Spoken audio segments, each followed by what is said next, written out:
Hi everyone, this is already the third video answering questions. Well, let's get started. The question first, how did you fix the phone holder? Where did you get it? Can you tell me what kind of holder it is, where it attaches, how it behaves, how it performs on bad road and so forth? Well look, this holder, this one that is here, the phone is attached to it actually, on which I am at this moment recording sound. That is, the sound is being recorded with this phone. This is for you to understand how well it holds, how much it shakes, how much it vibrates and so on. Where did you buy it? Bought on AliExpress.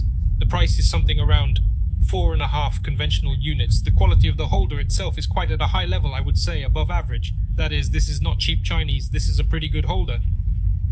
From the minuses, I can only notice one thing. It turns out that in order for the holder to hold well, tight, reliable, not to bounce here and there, not doing anything bad, it needs to be pushed as far as possible to the panel to this one. Well, as soon as you push it as close as you can to the dashboard, it doesn't vibrate, it doesn't jump, it's great. But there are little squeaks of plastic on bumps, because the holder is made of plastic. So you can't move it tightly to prevent these sounds. Again, they only occur on bumps, but our roads are such that those are frequent. In order to avoid those sounds, I attached this grey material to it, which you see in the video. So, initially there was no soft part in it. I added that. It may look a bit cheap, but sitting on the driver's seat, I don't notice it. And it doesn't bother me.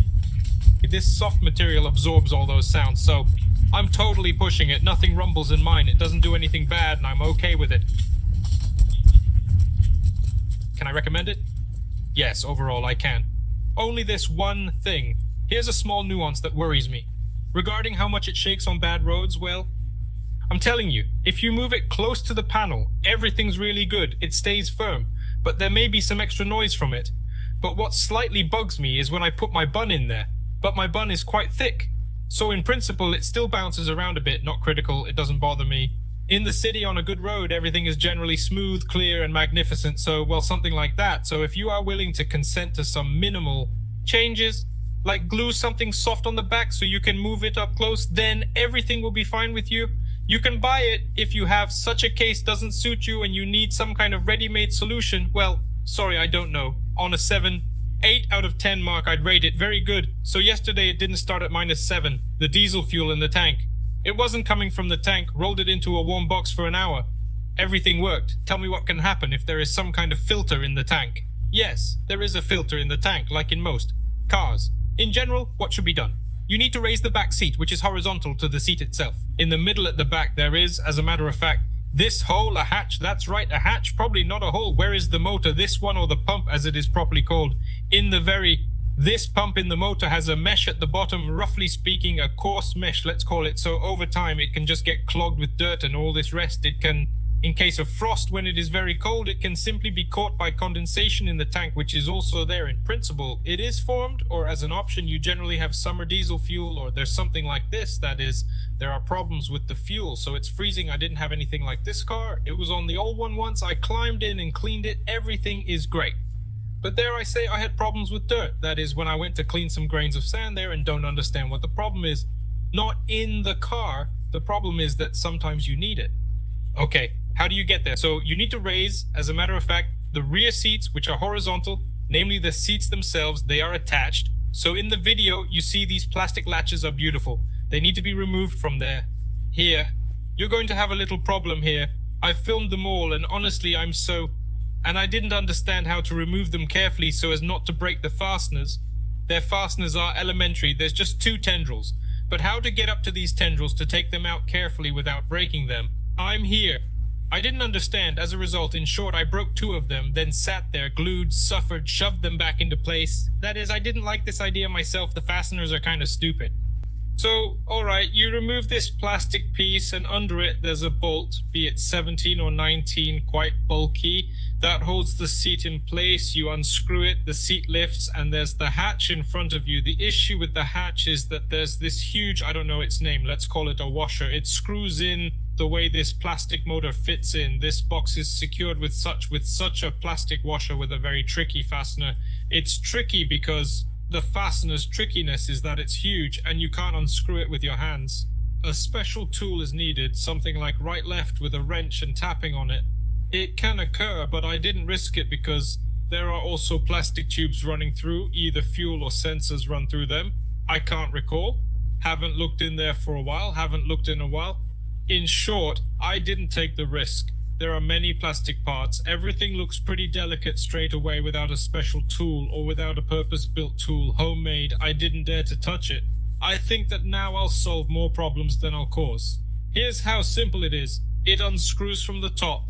Here, take out this whole thing. You see it in the photo much more accurately. Take it apart carefully and look for this mesh. In fact, that should be enough. I am more than confident that you'll be able to simply clean it if the problem rests there. Also on VK recently during the frosts, one person posted a video and the problem was not only him. If you come, the car won't start for some reason it doesn't want to, and you hear such a sound from the fuel tank area, then that's it. Don't torture the car. It means you have a problem specifically with this tank, with the pump. It's caught, frozen, blocked, some kind of problem with it. Do not push the car. Either leave it for a couple of days until it becomes warmer, or if it's dead winter outside. So, well, you need a warm garage to freeze it, defrost it, or open it. Look at this cistern to see what's inside, but don't try to start it, don't rape it. You'll just get caught for a lot of money. Good afternoon. Tell me the pump in the tank.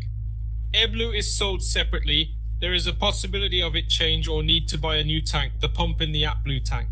It is a single whole barrel itself, that is, it is sealed. It is impossible to take it out without some, I don't know if it's a collective farm trick like cutting a hole, taking it out, then sealing it. But no one is going to do it for you. Will not be on the service or on the CO. No one does it. That is, if, for the sake of sport, it is interesting for you to climb up there and see what is inside. Yes, you can cut it out whole, see where this pump is, climb in, fix it. There may be some kind of a problem at all, cheap elementary, but I repeat, you will not buy a pump separately. It is a single hole part. That is the pump reservoir. Did you glue the rubber seals on the doors? And if so, what kind of glue? I didn't glue it. I didn't have any problems with it. The only thing is that the seals on the doors, when it was really freezing recently, it was -17, and you drive in the car for a while until the cabin warms up, I don't know, maybe 20 minutes. These rubber bands creak on bumps. You drive, you can directly feel something creaked here, something creaked there. That's such a moment. Other than that, so far there have been no problems with them. Hello, that if the timing belt breaks, it won't cause a big problem. Well, look, personally, I haven't experienced that, thank God. But yes, I watched a video and read that they say that, well, it won't create a relatively big problem, but this breakdown is quite expensive if your belt breaks, but at least here you won't cause anything to bend. Nothing will break right at the root, that is. Not the worst option of all. Let's say, good afternoon, the stop-start works every other time. Where to look? Yes, so there will be a video very soon. There I will tell you everything so that you understand, well, the most basic thing. What everyone is thinking about, probably something with the battery. Yes, if it's weak, it's not weak, there are some nuances there. Yes, maybe one of the reasons. But at the same time, there are probably about 10 or even more reasons, which may cause the start-stop not to work. There are a lot of nuances. There are many nuances why it may not work. What exactly you have, well, it's hard to say, you need to see. So the next question is whether it's worth buying an automatic, the pros and cons on this car, whether it's worth overpaying to look for a car with a 2-litre engine. I drive a manual transmission, not automatic. From all the information that I found on the internet, everything that I read comes down to this. I'm sitting there on Viber in a group, on the forum in many places. In short, I read a lot of all sorts of different information about this car, about the automatic transmission having some negativity problems or something else. Overall, there's only a little bit of information about it. They all say that the automatic transmissions from the Aisin company are just great. Everything is great there. Oh my god, everything is so gorgeous. That's probably why I'll probably repeat, you shouldn't have any problems with it. Well, how well reasoned it is, let's say, the information that I have about cars with a 2-litre engine. So, here's the situation that's only probably the opposite. Questions and information about a 2-litre... A 2-litre diesel is much less than about the 1.6, namely regarding Peugeot, because there are far fewer cars with that kind of engine, I assure you, it's very few. For almost a year, I've been hanging out on forums and various groups, reading whatever is happening because I'm interested in understanding this car, minimal information on 2-litre engine. And it's not because it's so problem-free and unbreaking, no, it's because very few people have 2-liter engines, just very few. Purely because of this, I would probably not advise you to buy it, because selling a car with a 1.6 engine is not a problem at all. Somewhere you have something broken part, detail, some rare clever. No problem at all. Wherever you want, you will find everything suitable, but with 2-liter, it seems to me, there will be nuances, because this is for this car. It's a genuinely rare engine, let's say, against the backdrop of the number of cars with a 1.6 engine. So answering the question, is it worth overpaying looking for a car with a 2-liter engine? Well, I don't think so. Yes, in terms of dynamics, you'll definitely win, because the 2-liter 1.6 engine for this car is just great. It pulls, it drives, everything is fine with it. A 2-liter will be just amazing. It's going to be absolutely stunning for this body and this car. But the question is, are you ready to put up with the disadvantages I mentioned? So potentially you might end up having a difficult time with some little part. There's a surplus of 2-liter engine parts for the 1.6. The entire auto parts market is overflowing. Not because the car or the engine is fragile, no, but because it's such a popular item. So the next question, the gear lever is metallic and during winters, until you adequately warm up the car, you can't even touch it. So I addressed this question in my previous video, but observed under the comments in the Viber group, incidentally, I also saw dropped links. People responded saying there are several solutions. So firstly, buy this handle itself, the knob itself right from China, any designs you like, large variety of options. The only thing I totally couldn't understand is how it fits. Seriously, I didn't take it out. I've no clue how it's attached. Maybe it's just that the diameter slightly changes under the cone, so it fits perfectly, or what? I don't know. But there are a lot of options in China. Option number 2, you can buy a silicone cover. I didn't know that was possible, but it turns out, yes, there is in China a silicone case for the shift knob. This is for situations like ours when it is metallic. That is, I don't know, in the summer when everything is okay, you drive, it's okay. If it's hot, wear a protective cover. If it's freezing cold, you also call it a protective case. Well, it's not funny, but it's an option. So another quick question about changing the car's clearance. It's probably more of a clarification from me. As I changed it like I did, there will soon be a video and you'll see everything. If you go in there and make a change, for example, put spacers in the back, remember that you need to adjust the headlights and the way they shine, that is, adjust and correct their height. Because if you have loaded the car with many people or it's heavy, you can lower the headlights a bit using the headlight corrector. But when you raise the rear end of the car, the headlights automatically go down and you can't raise them with the headlight corrector. You need do that manually, mechanically. How they are adjusted, I'll also make a video, but a little later, probably maybe towards the end of January. What that is, I can't make any promises yet. Lexia is not needed to disable the auto folding mirrors. 2 emojis in the radio settings do that. It's all done there on one side, I would agree with this guy, but let's check it all. Why just assume? Go to the car settings, the car's system settings. Look what we can do, so nothing really driver assistance. One thing, turning on the rear wiper when you put it in reverse. You are reversing, but it's clearly not what we need. Okay, let's move on. Lighting. Escort lighting, that is when you put it in reverse. You lock the car in the evening, the headlights are still on for a while, so they light your way home. Great, remote control for the lights. Well, this probably has nothing to do with mirrors, okay? Access to the car, remote control for the doors. That is, when you open the car, only the driver's door opens, not the entire car. We turn on all the points. If anyone doesn't believe me, there are only 4. I'm terribly sorry, this doesn't move anywhere, so it turns out you cannot control the mirrors folding from inside the car, but at the same time, I was sitting and thinking, it's unlikely that someone is straightly lying to you with 2 more emojis, that however stupid you are, you could not get into the menu to turn off all this. Most likely this feature is in his menu. I will now try to argue why I think so. Look, first there is a twister, that is, it is above and below. It can be assumed that there are probably, it won't be 4, but much more. And you will have to scroll through it all to pick the right one.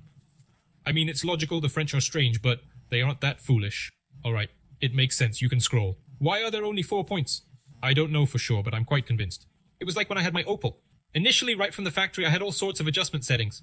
Fuel consumption, compass, display battery voltage, and lots of other interesting things, including a timer and a stopwatch. I can't quite comprehend.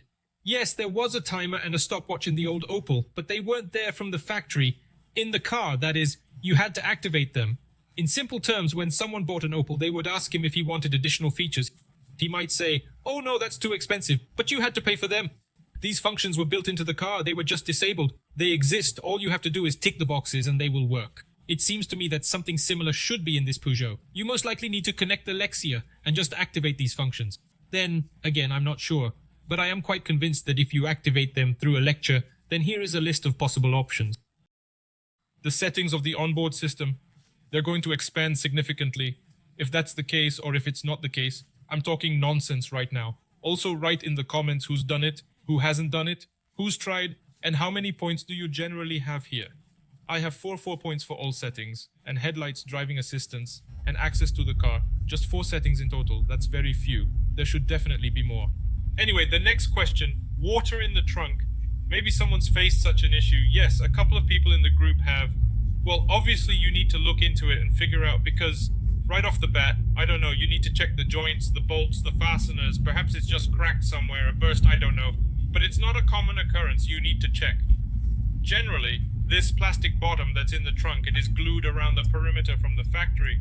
If we consider similar cars like the Renault Megane, well, at least for the 3rd generation, I won't speak about the 4th. There's also this plastic trough, but on the Megane, it's not glued from the factory. It's bolted and glued there only with some kind of elastic band or something like that. In the Peugeot, it's glued completely around the perimeter of the plant, so it doesn't have a mass character.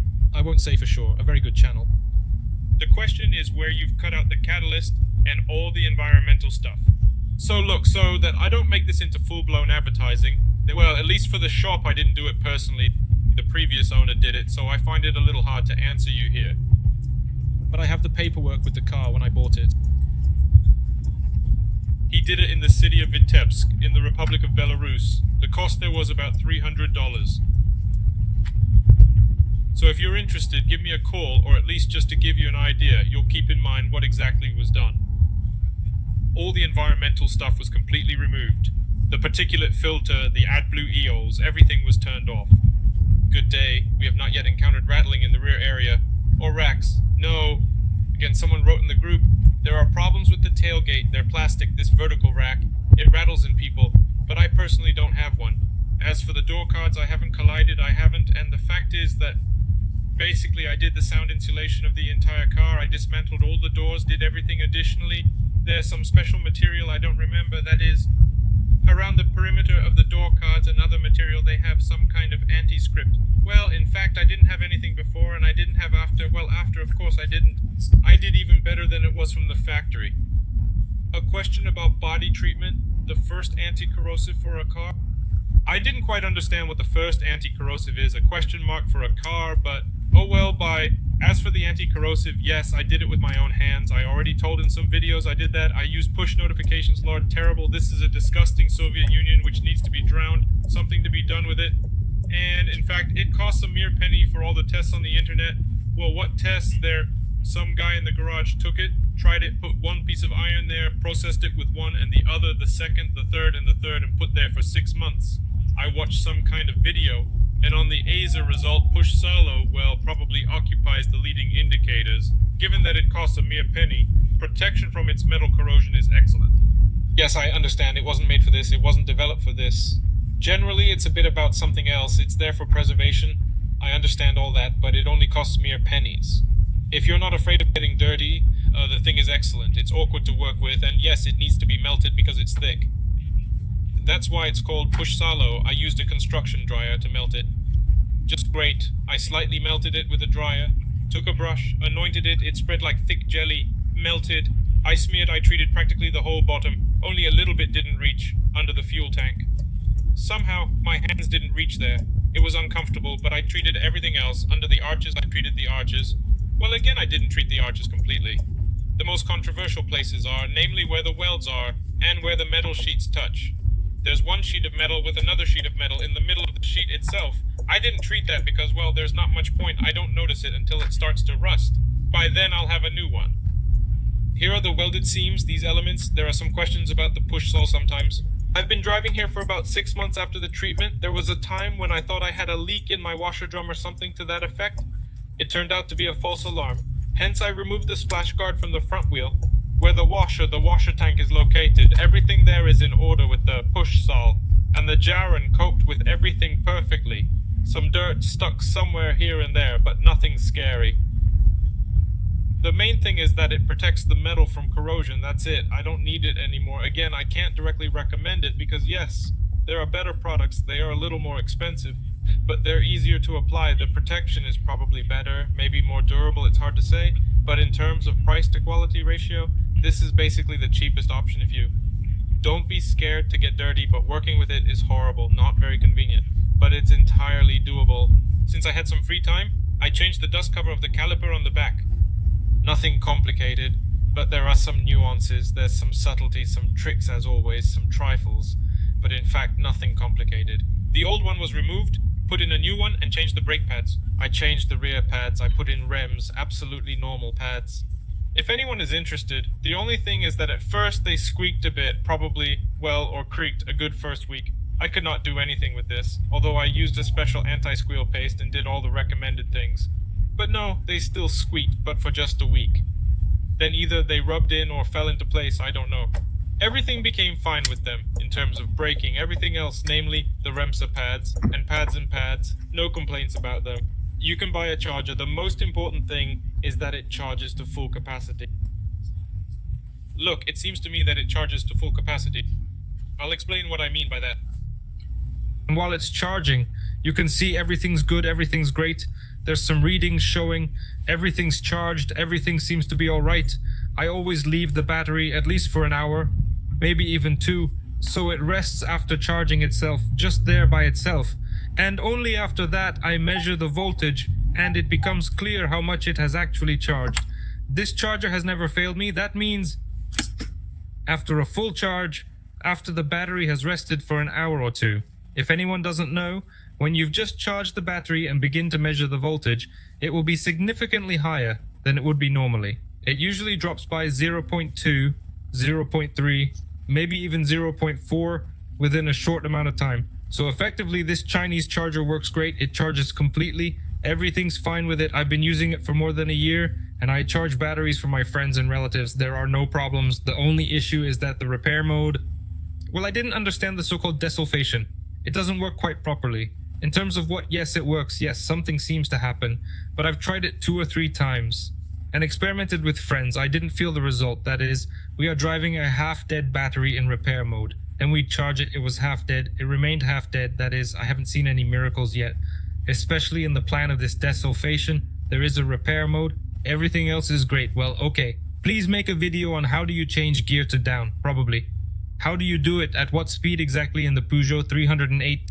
Thanks in advance. Well look, I'll probably shoot a video a little later. The only thing that immediately interests me is a counter question. This is, what's your purpose?